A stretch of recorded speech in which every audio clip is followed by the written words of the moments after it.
본문은 이스라엘 초대 임금 사울이 여호와의 버림을 받게 되는 결정적인 사유를 다루고 있습니다. 사울이 임금되었을 때 그에 대한 성경의 평가가 이렇게 기록되어 있습니다. 사무엘상 10장 24절입니다. 사무엘이 모든 백성에게 이르되 너희는 여호와께서 택하신 자를 보느냐? 모든 백성 중에 짝할 리가 없느니라 하니 모든 백성이 왕의 만세를 외쳐 부르니라. 사울은 탁월한 사람이었습니다.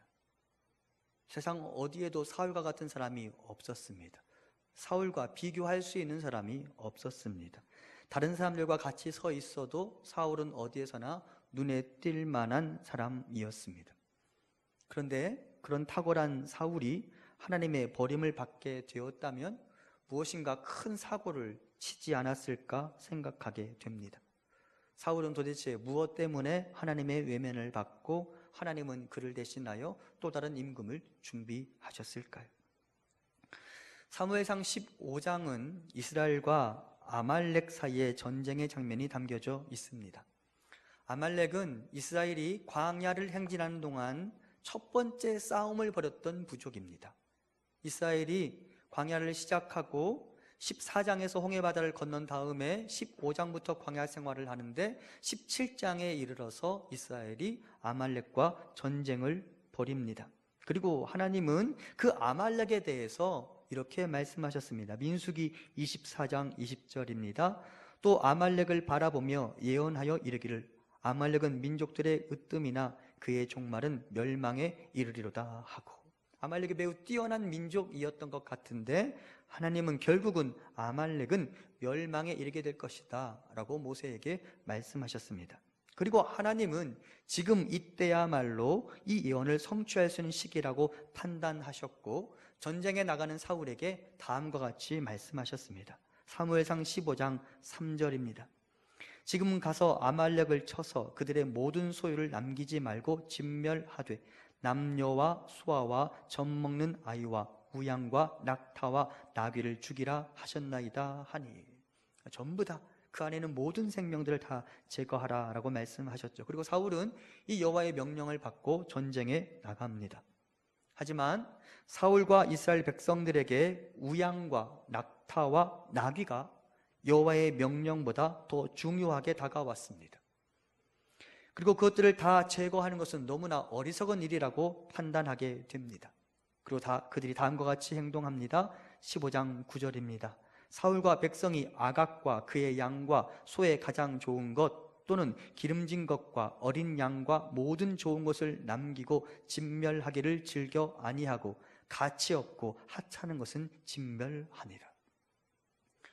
이스라엘은 아각 왕과 그 땅의 가축 중 가치 있어 보이는 것들은 다 그대로 남겨둔 채 가치 없고 하찮은 것들만 제거하면서 하나님의 말씀을 지키는 흉내만 내게 됩니다.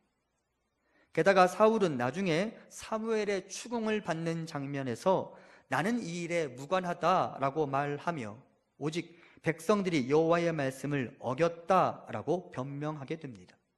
20절과 21절입니다. 사울이 사무엘에게 이르되 나는 실로 여호와의 목소리를 청종하여 여호와께서 보내신 길로 가서 아말렉 왕 아각을 끌어왔고 아말렉 사람들을 진멸하였으나 다만 백성이 그 마땅히 멸할 것 중에서 가장 좋은 곳으로 길갈에서 당신 하나님 여호와께 제사하려고 양과 소를 끌어왔나이다 하는지라. 너무 비겁한 사람이에요.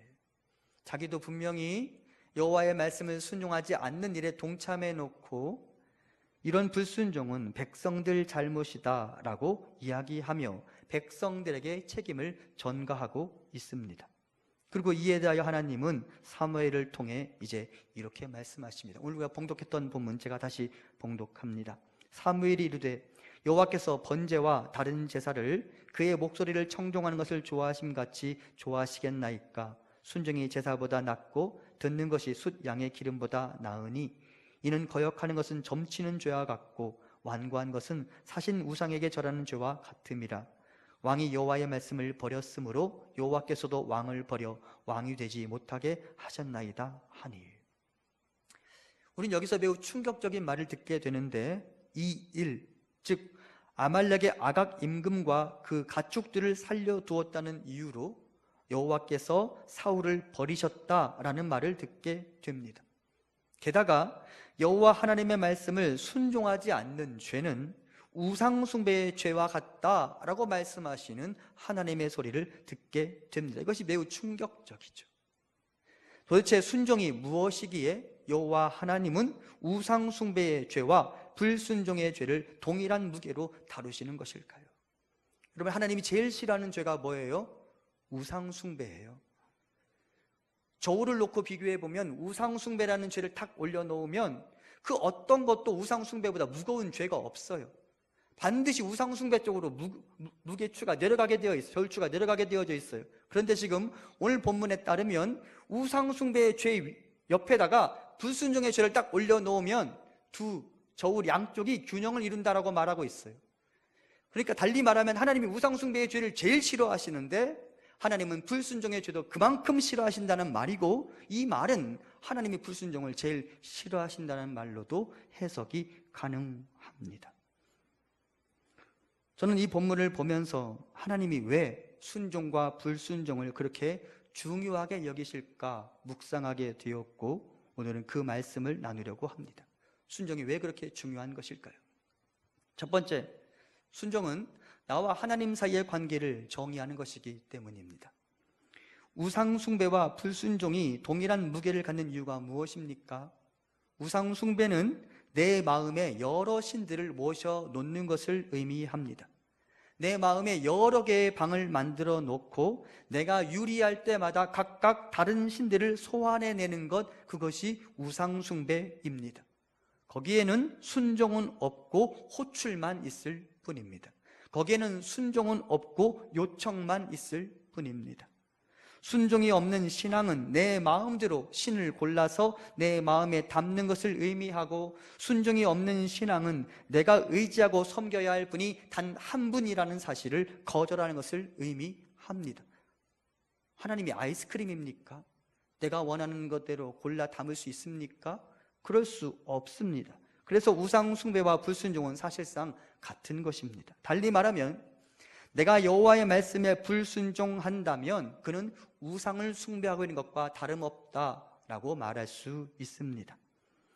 나에게 하나님은 내가 도움을 구할 수 있는 여러 신들 중에 하나이기 때문에 그분이 나에게 과분한 것을 요구한다면 나는 그분을 버려도 된다, 나는 다른 신을 호출하면 된다라고 생각하는 것이 우상숭배가 만들어낸 불순종입니다.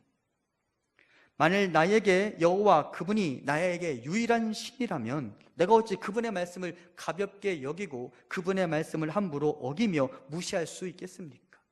나에게 그분이 나의 창조주이시며 나의 주관자이시며 나의 삶의 생사 여탈권을 가진 유일한 분이라는 인식이 있다면 내가 어찌 그분의 말씀을 어길 수 있단 말입니까? 오히려 그분이 원하시는 것에 한 가지라도 더하여 일하지 않겠습니까? 나의 직장 상사에게 잘 보이기 위해서라도 직장 상사가 나에게 요구한 것에 한 가지라도 덧붙여 일하는 것, 그게 우리의 일반적인 모습이 아닙니까? 하지만 우리가 여호와 하나님의 말씀에 불순종하는 이유는 그분이 나에게 유일한 신이 아니기 때문입니다. 그리고 하나님은 그것을 매우 싫어하십니다. 두 번째, 불순종은 사탄이 만들어낸 최초의 죄악이기 때문에 하나님은 그것을 매우 싫어하십니다. 신락원의 이유, 아담과 하와가 에덴 동산에 쫓겨난 이유, 불순종 때문입니다. 사탄은 하나님이 정하신 유일한 경계선을 허물도록 하와를 유혹합니다. 창세기 2장 16절과 17절입니다. 여호와 하나님이 그 사람에게 명하여 이르시되 동산 각종 나무의 열매는 내가 임의로 먹되 선악을 알게 하는 나무의 열매는 먹지 말라. 내가 먹는 날에는 반드시 죽으리라 하시니라. 아담과 하와는 이 말씀만 유념하면 아무런 문제 없이 에덴의 복락을 다 누릴 수 있었습니다. 하지만 사탄은 사람의 행복을 달가워하지 않고 하나님과 사람 사이를 떨어뜨려 놓기 위해 하와를 유혹합니다. 그리고 하와에게 하나님의 말씀을 어기라고 충동질합니다. 창세기 3장 5절입니다. 너희가 그것을 먹는 날에는 너희 눈이 밝아져 하나님과 같이 되어 선악을 알 줄 하나님이 아심이니라. 사랑하는 성도 여러분, 결국 아담과 하와의 이 불순종 때문에 사람에게 죄가 들어왔고 사람은 영원토록 죄가 만들어내는 고통을 겪어야만 했습니다. 아담과 하와가 사탄의 유혹에 넘어가서 하나님의 말씀을 어김으로 말미암아 사람에게 죄가 들어왔고 그것으로 사람은 죄로 인한 고통을 당해야만 했습니다. 사도 바울은 한 사람 아담의 불순종이 일으킨 나비 효과를 이렇게 말합니다. 로마서 5장 19절입니다. 한 사람이 순종하지 아니함으로 많은 사람이 죄인 된 것 같이. 한 사람 아담의 불순종이 사람에게 원죄를 심어주었고 사람은 하나님을 등지고 살아가게 되었습니다. 그리고 영원한 복의 열쇠를 놓치고 말았습니다. 스스로를 신이라고 주장하며 하나님으로부터의 독립을 선언하고 그것도 여의치 않자 사람은 스스로 우상을 만들기 시작합니다. 그리고 그 신으로 하나님을 대신하겠다고 나서고 있습니다. 제가 요즘 여호수아와 사사기를 새벽에 읽으면서 드라빔이라는 우상을 계속 생각해 보게 되었습니다. 일반적으로 우리가 생각하는 우상은 바알과 아세라와 같이 큰 국가적, 민족적인 신입니다. 하지만 야곱 시대의 죄악, 사사 시대의 죄악, 그리고 유다 말기 요시야 시절에 이르기까지 하나님께서 이스라엘의 죄악을 고발하실 때 어김없이 등장하는 것이 무엇인지 아십니까? 커다란 바알과 아세라와 같은 민족적인 신뿐만 아니라 작은 한 가문의 가족신 드라빔이었습니다. 대표적으로 야곱의 아내 라헬이 아버지의 드라빔을 훔쳐서 가나안으로 향하지 않았습니까? 그 이후로 이스라엘의 각 가정은 그들 안에 은밀하게 숨겨놓은 드라빔을 가지고 있었습니다. 그리고 틈이 날 때마다 하나님이 볼 수 없다고 여겨지는 은밀한 곳에 들어가 드라빔을 놓고 절하고 숭배했습니다. 여러분, 라헬이 그 드라빔을 어디에 숨겨왔어요? 자신의 엉덩이 밑에 숨겨왔어요. 들키지 않을 거라고. 아버지는 몰랐죠. 하지만 들키지 않을 수 있어요? 없어요? 없어요. 이 모든 것이 아담의 불순종에서 비롯된 나비 효과입니다. 그러므로 하나님이 불순종을 매우 중대한 일로 여기시는 것은 매우도 너무 당연한 일입니다. 반대로 말하면 하나님은 순종을 매우 가치 있는 일로 여기십니다. 다시 로마서 말씀 5장 19절 우리 같이 보겠습니다.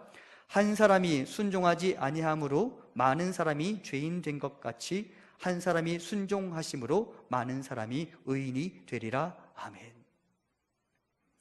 순종은 하나님이 우리를 구원하시기 위해 사용한 유일한 구원의 도구입니다.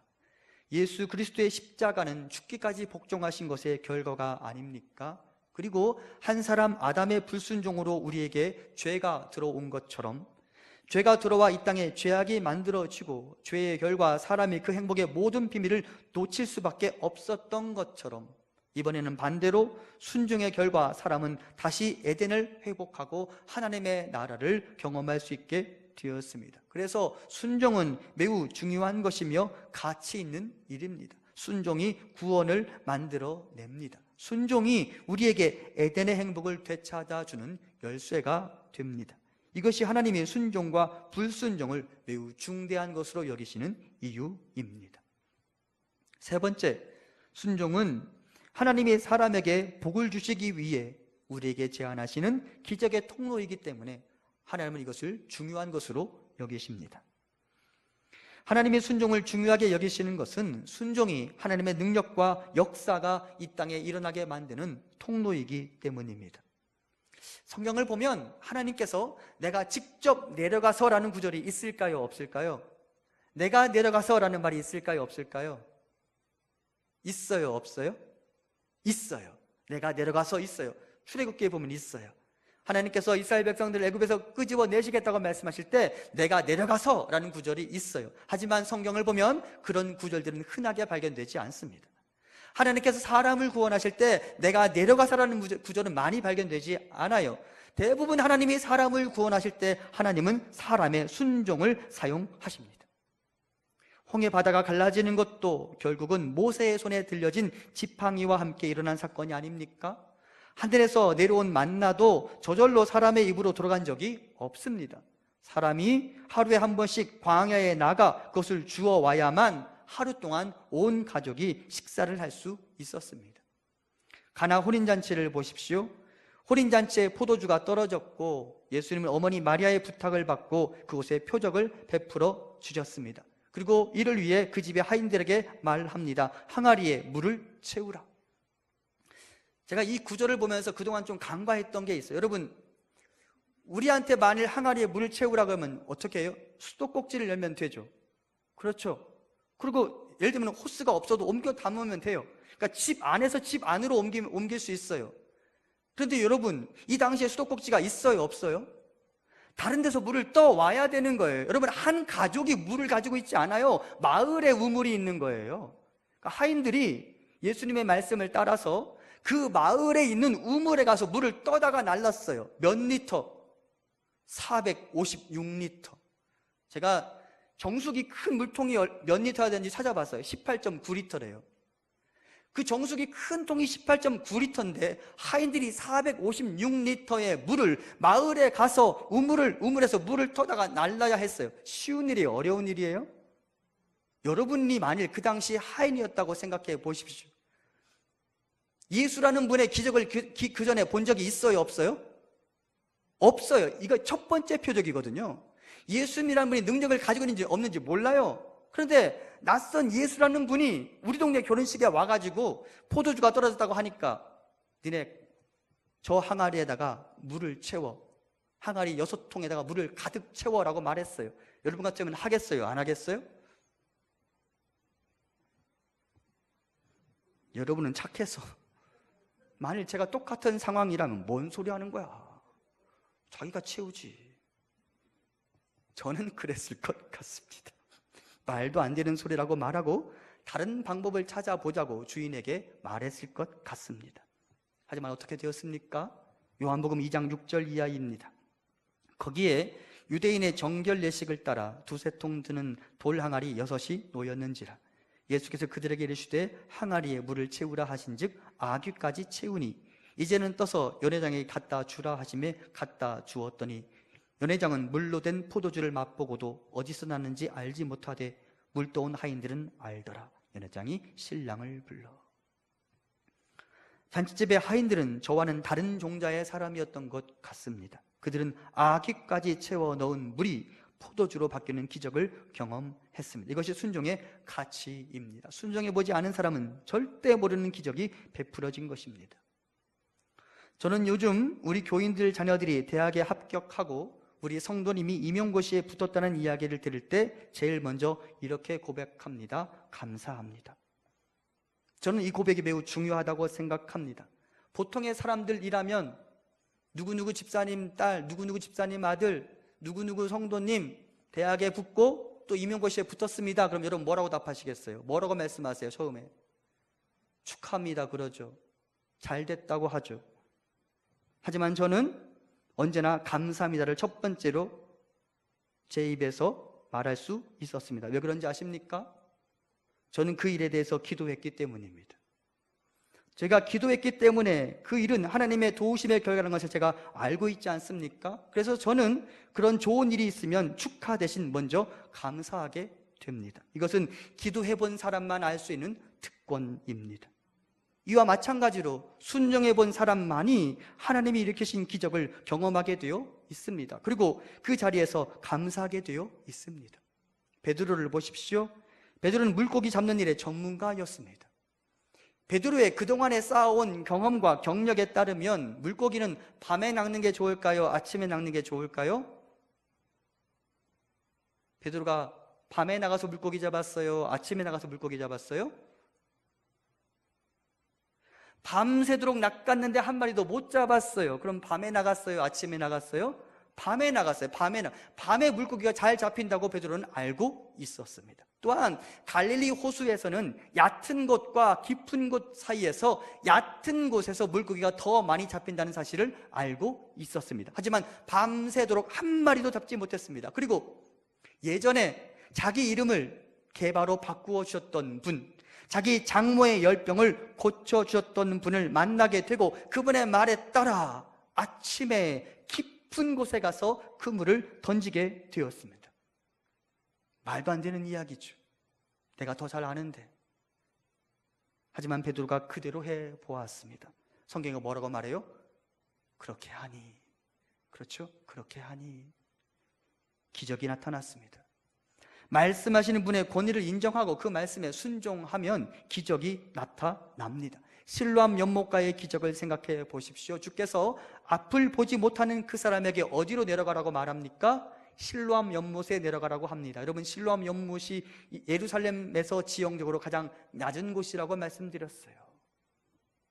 앞을 못 보는 사람에게 예루살렘에서 가장 낮은 곳까지 내려가라 라고 말한다면 여러분은 어떻게 반응하시겠습니까? 당사자가 아니더라도 그것을 옆에서 지켜보는 여러분 어떻게 반응하시겠습니까? 그냥 말씀하시지, 그래도 되잖아요. 그죠? 그냥 말씀하시지 왜 저 사람을 굳이 저 실로암 연못까지 내려가라고 하시는가? 저만 제일 삐딱선을 타는 사람인가요? 저 같으면 그랬을 것 같아요. 그런데 주님이 굳이 실로암 연못으로 내려가라고 말씀하셨습니다. 그리고 그 사람은 실로암 연못가에 내려갔죠. 그리고 예루살렘의 가장 낮은 곳에서 주님을 만나게 되었죠. 주님이 왜 그렇게 하셨다고 말씀드렸어요? 주님은 언제나 높은 곳에 계세요? 낮은 곳에 계세요? 낮은 곳에 계세요. 십자가를 지실 때만 제일 올라가셨네요. 생각해 보니까 주님은 언제나 낮은 곳에 계세요. 사람들에게 선포하고 싶었어요. 나는 낮은 곳에 있다고. 나를 만나려거든 낮은 곳으로 내려오라고. 그리고 그 사람이 실제 주의 말씀에 순종하자 그에게 기적이 나타났습니다. 여러분, 순종하는 사람에게 기적이 나타납니다. 사랑하는 성도 여러분, 하나님이 우리에게 순종을 명하실 때는 하나님이 이미 무엇을 준비하고 계시느냐? 복을 준비하고 계시는 거예요. 하나님 우리에게 순종을 원하실 때는 그 순종 다음에 베푸실 복을 지금 여기 품고 계시는 거예요. 한 번만 해봐, 한 번만 해봐, 여기 내가 받을 복이 있어라고 말씀하시는 거예요. 하나님 우리에게 순종을 요구하실 때는 물이 변하여 포도주가 되는 은혜, 나의 텅 빈 그물이 물고기로 채워지는 은혜, 앞을 못 보던 사람이 앞을 보게 되는 은혜가 거기 이미 준비되어 있다라는 말입니다. 우리 주님이 예비하신 그 복을 취하기를 원한다면 순종의 자리에 나아가야 합니다. 그 끝에 여호와의 복이 있을 것입니다. 하나님이 사울에게 왜 이렇게 대노하셨는지 알겠습니까? 사울은 그리고 이스라엘은 여호와의 복을 스스로 거절한 것입니다.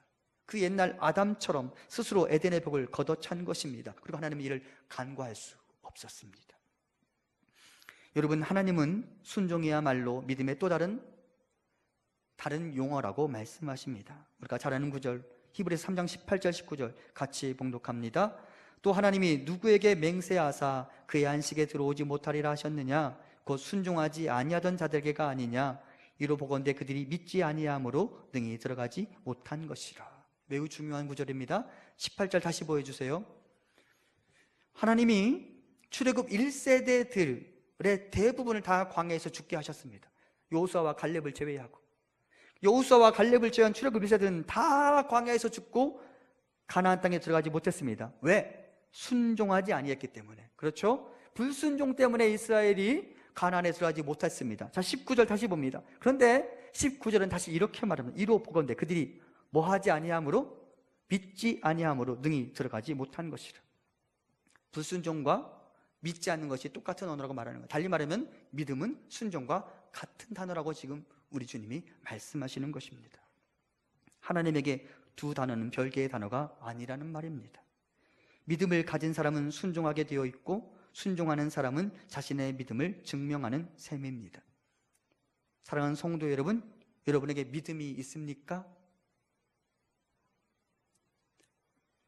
믿어야 천국 가잖아요. 여러분 주를 믿으십니까? 다시 믿으십니까? 기왕에 얘기 나온 거, 여러분은 죄인입니까? 의인입니까? 잘하셨어요.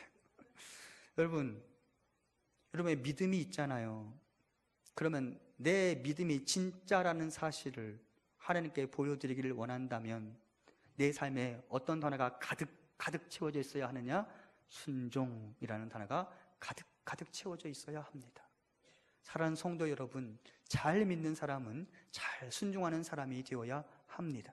반대로 잘 순종하는 사람이야말로 잘 믿는 사람이라고 스스로의 믿음을 증명하는 것입니다. 사랑하는 우리 성도님들과 우리 교회에 이 순종이라는 단어가 가득하기를 간절히 소망합니다. 저를 위해서가 아니에요. 저 오해하지 마세요.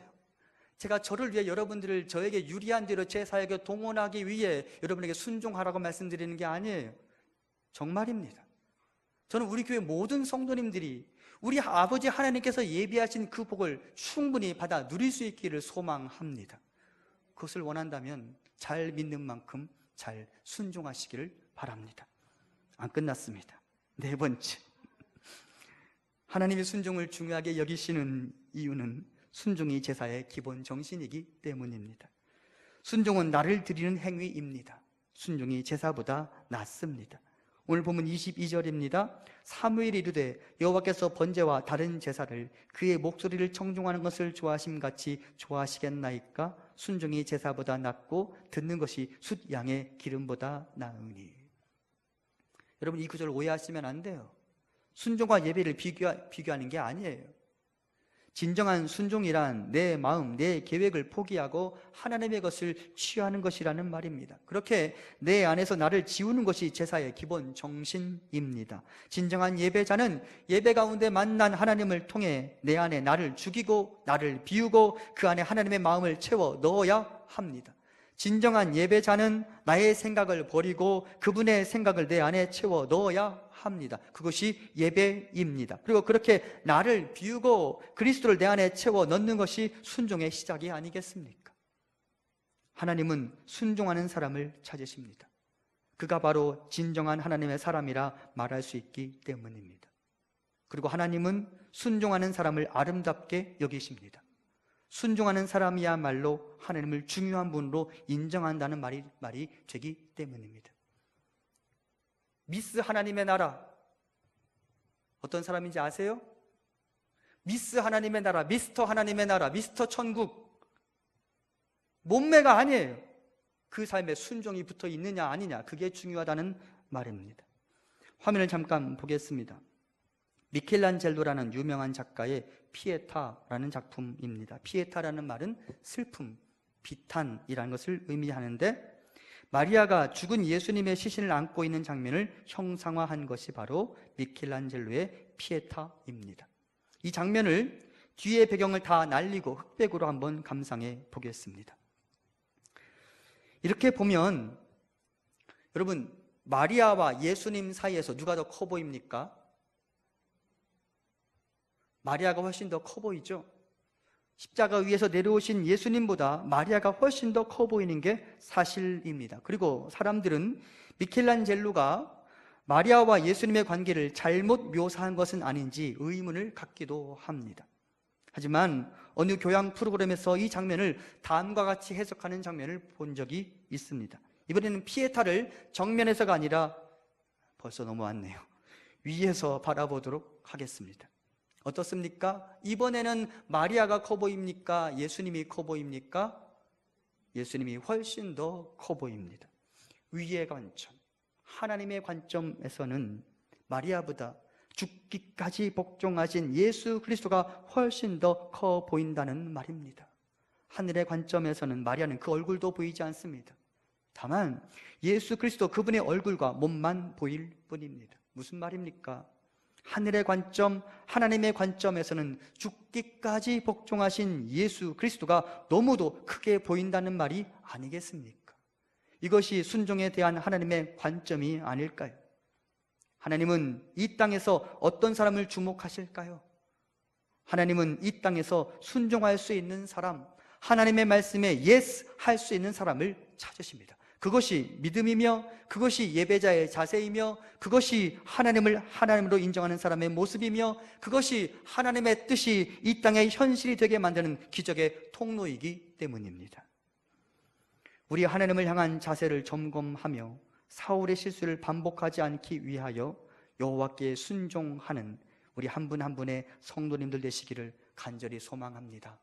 하나님이 하늘의 관점에서 여러분을 바라보실 때, 요즘은 얼굴 큰 걸 별로 안 좋아하긴 하는데, 하나님이 하늘의 관점에서 여러분 바라보실 때 여러분이 이따만하게 보이셨으면 좋겠어요.